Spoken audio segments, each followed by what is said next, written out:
Na czym gra?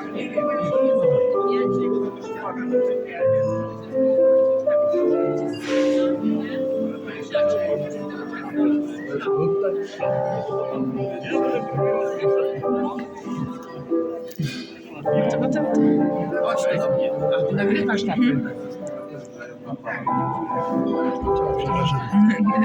wszystko w porządku. Bo się będzie cieszyć, wiesz, jak będzie znów Niemiec.